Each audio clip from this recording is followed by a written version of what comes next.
I feel like this was the natural progression of things, like getting to this discussion point, if you've watched any of my other book talk videos. That's it. That's my intro. Hi, I'm Amanda, watching Swell Entertainment, and today we are talking about TikTok's effect on the book publishing industry.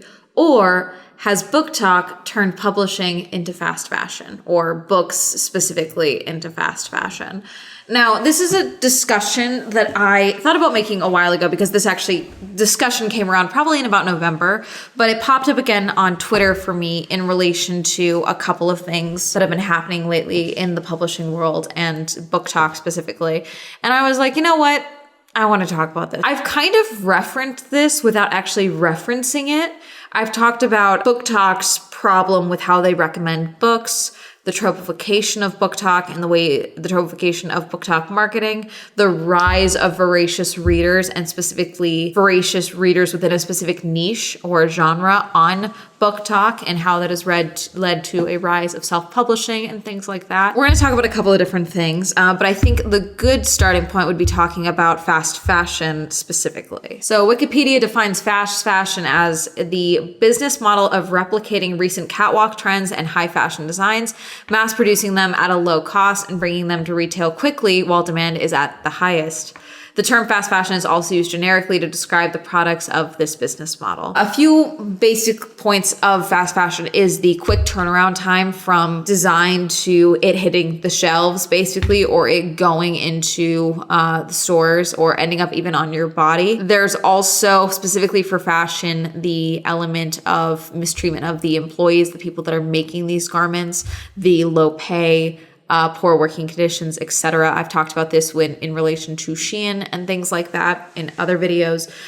So that is an element of this model that is missing from obviously the current nature of publishing. But we're going to talk, well, there's a whole other issue with publishing, but it's usually not in the same vein. There's mistreatment in all forms of capitalism. Let's just start there. But I do think that actively unsafe working conditions are different than being overworked at a 9-to-5 job, if that makes sense. There are bad things within each industry, but one is inherently more sinister than the other. One is borderline, can I say the word slave labor? I'm going to say the word slave labor. Every time I bring up Shein or whatever, or Temu or whatever, I get angry emails about how I'm shit-talking you for buying from these companies. I refuse to do this argument again and argue with you when I've previously made it very clear I'm not talking to the people that buy very infrequently, once in a while, and then take care of the garment that they bought from these websites. I've talked about that repeatedly. I'm not going to get the death threats again. I'm just not worth it. I'm just going to start blocking you guys.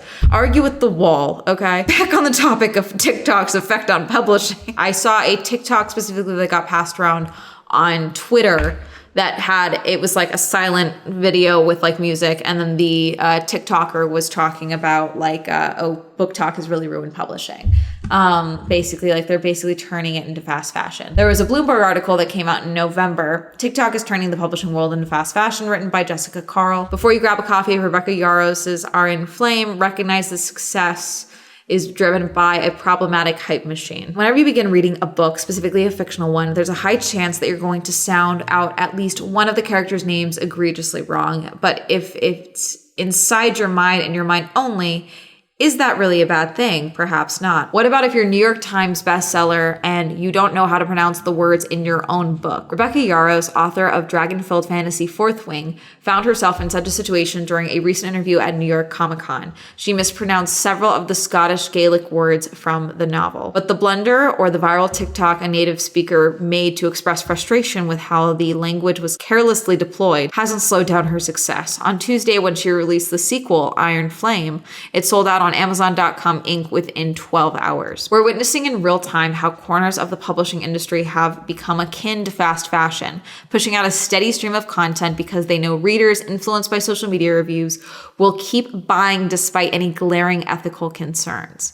When I attended the midnight premiere of Iron Flame at the Barnes & Noble in Union Square this week, all 4 floors of the bookstore were buzzing with excited fans, many of them dressed up as dragon riders. And then came the Q&A portion, where Yaros readily admitted, "Guys, I don't speak Gaelic. I am really sorry, but I did find a tutor. I may butcher these words right now, so please have some grace for me. Next year, I will have some better pronunciations for you, I promise." A publisher shouldn't be comfortable with having an author so openly take inspiration from a subject matter they're not intimately familiar with. But social media has shifted things. Mentions of Yaros and her books alone have racked up more than 1 billion views on TikTok, where a subset called booktok has boosted the popularity of the romantasy genre. Yaros publisher Red Tower Books, a new imprint by Entangled Publishing that's distributed by Macmillan, is a byproduct of that culture. The publisher managed to sell its most hardcore consumers a book sight unseen.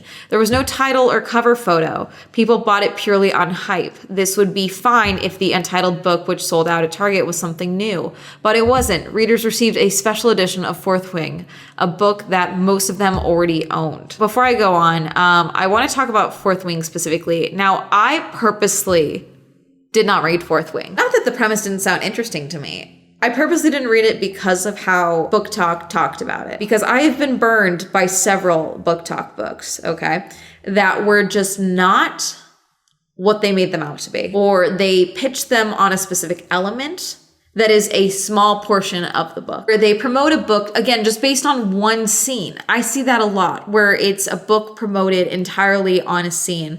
And sure, that one scene is well written. Those quotes that they give me are good. But then I read the book and I'm like, do you think I'm 12? Like, they're recommending books that don't have basic grammar included in them, specifically because it's free on Kindle Unlimited. I think another thing involved in this conversation is Kindle Unlimited. Obviously, when it comes to Fourth Wing and Iron Flame, that is obviously a traditionally published book.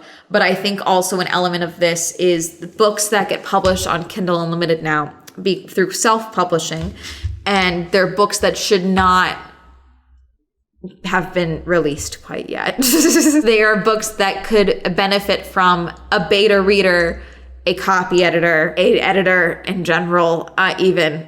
Someone else should read the book before you release it. Maybe, just that. I think that would be good. And these books get recommended like crazy on booktok because, oh my God, it has this element. It has enemies to lovers. It has a bed sharing. It has this, and this. The tropification is a whole other thing where I see this all the time, even on TikTok, on Instagram, for Bookstagram, okay? People are recommending books with like just the cover and then like elements of it versus give me a synopsis. Give me the cover, the title, and a synopsis. Do not tell me that it's enemies to lovers. Don't tell me that. And I get it. Some people want that type of book. And so, but it's like, that can't just be the only thing your book is going for, is that it falls into a couple of popular tropes right now. That it's kind of like if a book is spoiled for me, then maybe your book wasn't good enough to begin with. I say this with movies too. If a spoiler will ruin your movie experience for me entirely, then you made a bad movie. Okay, if your movie only has a good twist, you've made a bad movie. If your book only can be advertised based on tropes, I think you've written a bad book. So that's in relation to self-publishing. With traditional publishing, obviously, the author of Iron Widow, Zoran, talked about a video. I'm gonna have to find this video. I cannot find it on their page currently, but I will try and find it. Talking about why the sequel to Iron Widow took so long to come out when Iron Widow was so successful. So the Iron Widow sequel, Heavily Tyrant, isn't coming out until April 30th, 2024. It's because publishing didn't pay me enough to prioritize writing it. Sold January 2020. But it was a small deal because even though many editors wanted it, basically all American publishers were like, we don't actually think this will sell more than a few thousand copies. I mean, a sci-fi reimagining of the only female emperor in Chinese history?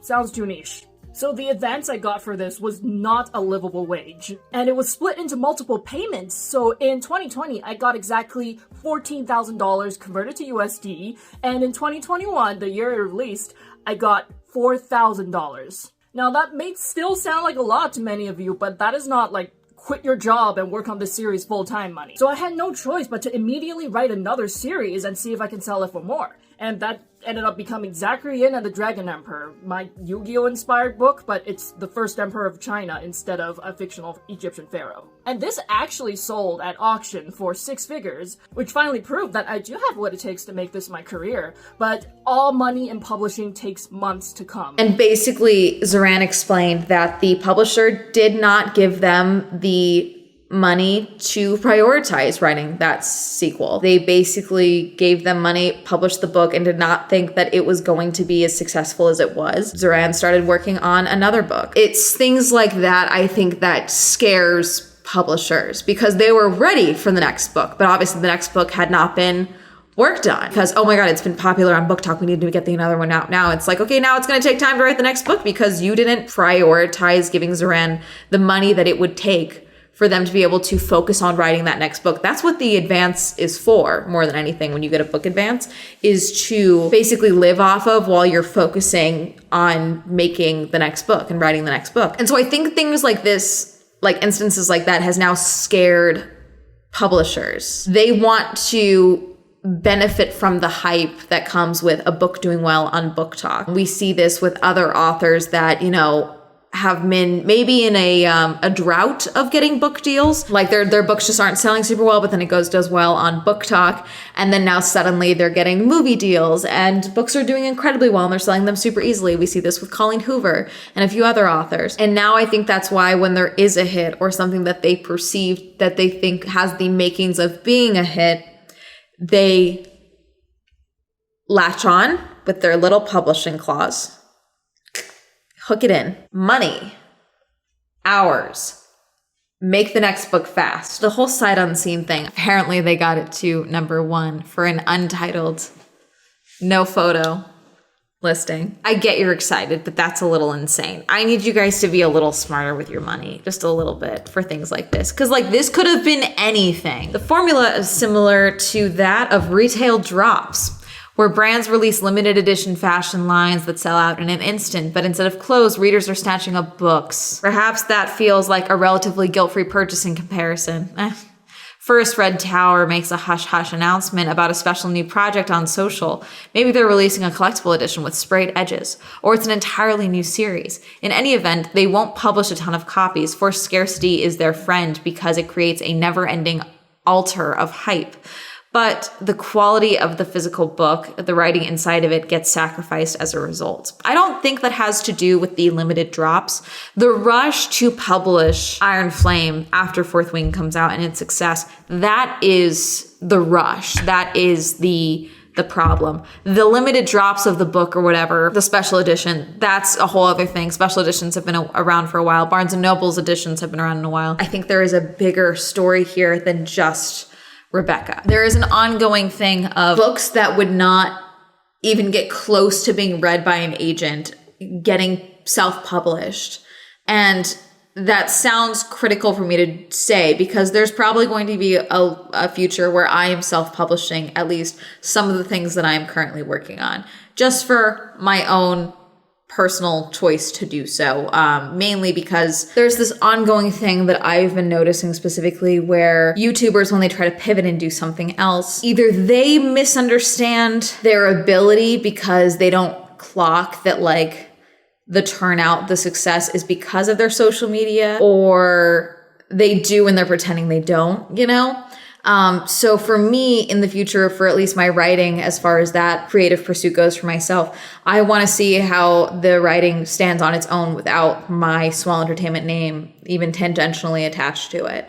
So for me, there will be an element where there is self-published under a pen name in my future, okay? And maybe one day down the line, you will find out that those books are for me, but it will not be at the time of publishing. But there's a lot of people that turn to self-publishing for whatever reason, whether it was during lockdown, there was quite a few people who turned to self-publishing because they just had a story they wanted to read, which is, I think, always a good place to start when it comes to writing. That's where my writing usually started. When it came to fan fiction, there was a specific fanfic I wanted to read, and I couldn't find it, so I wrote it myself. So like you write the fan fiction you want to read yourself. Same goes with books. There's a book I want to read. There's a story I want to see that I can't find, so I'm writing it myself. And I saw this a lot during lockdown where people who had previously never even tried to get traditionally published or self-published anything just got really into self-publishing because they were reading books that were recommended on BookTok through Kindle Unlimited, because lockdown really invigorated people with reading. They became voracious readers, that those who were maybe like I was a reader for years, and then college kind of like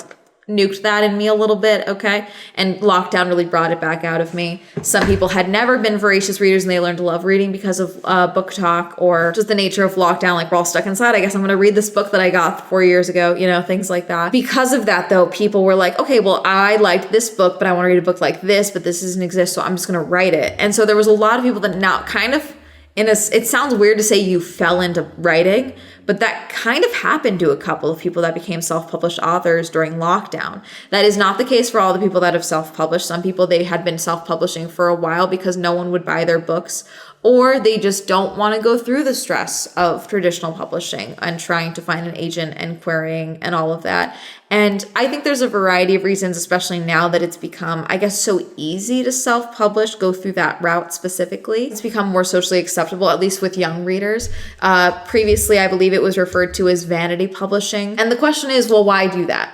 The answer is typically money. The answer is typically protection for publishing and things like that. Like someone tries to say that you stole this book from them. It's one thing to be able to lean on your publisher's legal team versus yourself. For some people, the money makes more sense to stay self-published. I believe currently another YouTuber, Chelsea from The Financial Diet, her book has been self-published and she's very happy with the results of it and has talked very openly about the money that her book has made, her book, A Perfect Vintage. And she did pretty much all of the marketing herself and all of that, and the results that she's seen from that. She's done, I think, 1 or 2 breakdowns of like how much money she personally has made since the release of the book, which is great. I always love when people do that, and that's fantastic, which you don't have to do that if you're self-published, but I'm nosy, and so I love it when someone does do it. I think there's a couple of different things that what comes down to traditional publishing versus self-publishing. But has BookTok itself caused the fast fashion of books to be the problem? As someone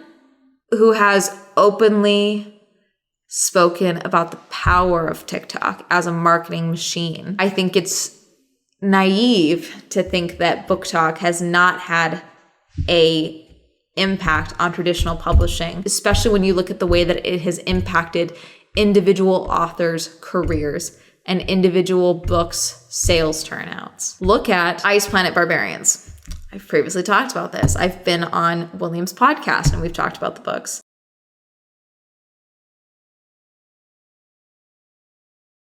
For reference, ladies, like right here. I've been thinking about this. There's another biologically plausible reason that's true.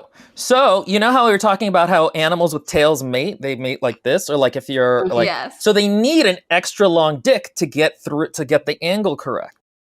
Because of BookTok, they did like a full Barnes & Noble run with these books. You know, like they have become #1 on Goodreads over the time. And like people still reference Ice Planet Barbarians. That's how big culturally this became on BookTok specifically. I think that to say that they have not had an impact on the whole of publishing, especially when the criticism for publishing for years, and this is why Wattpad was such a big deal when they started doing traditional publishing themselves, was that publishing is an industry that has not been able to really catch up or adapt to the changes that have come with the modern day age with social media. Is it a good impact? I think once you get to the entire space of publishing, it's kind of the same thing that has happened with music releases. A year ago now, I believe, started with Halsey, but then there was also one from Bishop Briggs that I had seen prior to Halsey's video, where basically it was released that unless there was a viral moment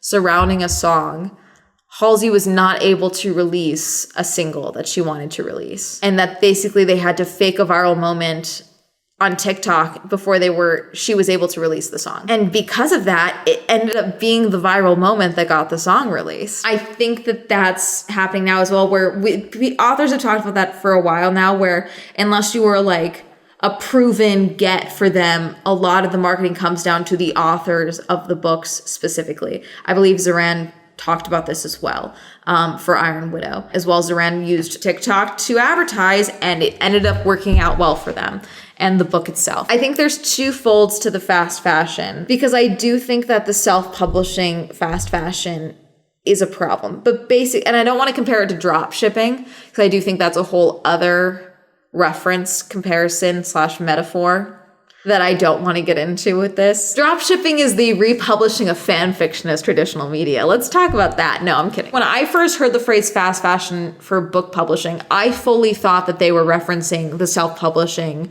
arms of things and people publishing books that would get nowhere near close to being published today. And that those become the TikTok faves and that people talk about them and all that stuff to the point that they become traditionally published. And then you have instances like Iron Flame, where there is an ethics / content issue in regards to the Gaelic that people have questions about in relation to, because that's not a fake thing. Gaelic is real, obviously. So it's like when you're referencing real things in your fantasy book, there needs to be a certain systems of checks and balances. And you would think that within publishing, like a self-publishing author making that mistake is not good, but I think it's one thing versus someone who is traditionally published. Like there's so many layers of paint that goes into a finished book before it hits publishing. And so if those layers of paint are not being applied properly, that is a problem. A couple of things I wanted to bring up further. People on our books on Reddit discuss is TikTok is turning books into fast fashion, and they link the Bloomberg article that we just read. Someone said, having listened to a lot of If Books Could Kill, I'm beginning to believe it's the publishing industry that's turning books, especially self-help nonfiction, into fast fashion. Someone replied, it's both. Publishers need to make money and influencers need money and social media clout. The article talks about cultural appropriation, but let people enjoy things is such an overgeneralization that could apply to any book review that's less than positive.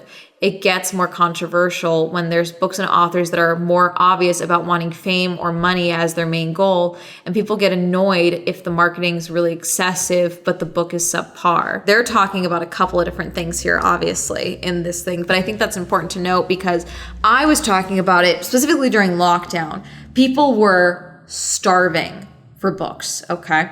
People were reading through books at a speed they never realized they could read at during lockdown because there was nothing else to do for so many people. That's where we saw the rise of the self-publishing, in my opinion, based on what I've seen in the last few years, being on TikTok, booktok specifically. There are obviously content creators and creators in booktok specifically that are bigger than others, and we have seen this. I've talked about some that have crashed and burned. I've talked about some that have become power hungry and all of that. There was this whole thing a few months back where there was someone who did an anti-haul of books that they bought that they will never read, and it was like very weird, and people were like, this is very wasteful, and it was like it was a whole thing. I do think that there are people that collect books for a variety of reasons, because that is something that people collect. I collect books. I do try and read all of them. But on occasion, my eyes are bigger than my brain. But then you also have people who recommend books because they don't have the ability to read at the speed that they think they should be reading at, but they want to keep making content. So they recommend books that they have not read or that they have just read the synopsis of. And they're like, oh, this will be good for this list of books for enemies to lovers books and things like that, even though let's say that's just a small segment of the book or they saw one review or things like that. So there's lying within that, but I think that that's one thing. We're also at the annual time of year where people are sharing their Goodreads goals for the year and showing how many books they read this year. I did not hit my reading goals this year. I've had a very busy year, and for some reason I was in a book slump whenever I was home, really, when I wasn't traveling. And so I wanted to read 60 books this year, and I did not. I'm at 42, about to be 43 of my 60 books for the year. Now, I think that that's personally for myself very impressive, but I'm bummed I'm not hitting my goal of 60 books this year. This time of year, though, people share that they have read 100 to 150, in some instances more than that, books in 1 year. And people think that they're lying, that it's just for clout and things like that. And someone did a video where they're like, oh, how'd you do this? How'd you do this when you have school and work and family? And she's like, life sucks. This is all I have. This is all I have that I like to do. Even with dyslexia, I'm a fairly fast reader now at 26 than I was obviously when I was in the second grade and finally got told I had dyslexia. Even when it comes to other people that are like my age group that have been reading very avidly, you know, like a lot of people don't read in adulthood, you know, and so there's a variety of reasons that they could be listening to audiobooks on 1.8 speed, you know, they could be a couple of different things, okay, as to why they are reading that many books. Do I think that it's relevant as to why they're reading that many books? No, but in book talk, it's a competition, it seems, which I think is what it is, and why people are like, you're lying because I can't read that and I read fast, but so you can't read that or whatever. I don't know. I think it's a couple of things. Do I think the amount of books that people are reading in a year is contributing to the fast fashion of books? Not necessarily. I think the flash in the pan explosion popularity of books is what's contributing to it more than anything. Whether that be the dark romance girlies really making Haunting Adeline a big book, which is a whole thing. A bunch of stalker dark romance books coming out, and some of them are horrifically awful. So bad. Not even just in the subject matter, like writing wise, my God, are these bad? But the girlies wanted them, so they were written. There's also this whole other side thing that I'm not going to get into, where there's a crossover between bike talk and book talk, which was fine until someone realized that someone's bike was parked at a Barnes & Noble and was like, oh my God, they're adapting, they know, like as a joke, okay? And then the person whose bike it was like, oh yeah, that's my bike. Hi, anyone's got any book recommendations or whatever. And he was 16. And so all of these women that were adults started recommending him smut. Ma'am, that is a child. Don't make my skin crawl. God, okay. I'm gonna start fighting people. God. Obviously, that is a separate thing, okay? But that's people not being able to distinguish reality from fiction. That's a whole separate thing. That's not understanding boundaries and, you being an adult in a situation. That's a whole separate thing. Like I said, I think it's naive to think that TikTok, book talk specifically, has not had an effect on publishing. Question for this video of, has book talk turned publishing into fast fashion? I think yes. This video is getting long. I'm going to wrap it up. What do you think of the rise of self-publishing? What do you think of Iron Flame and Fourth Wing? What do you think about TikTok's effect on the state of the book economy, let alone the book publishing world? Let me know. Comment down below. Reminder, I have a podcast, the Swell Shan's podcast. Reminder that Swell Entertainment is now available on Spotify. Reminder, I'm now streaming on Twitch. Reminder, I now have merch. Shout out to my patrons. Thank you so much for supporting me on Patreon. If you'd also explore my Patreon, let me down below. Like to let me know on social media. It'll be up here, and that's going to be it. Have a lovely day. Goodbye.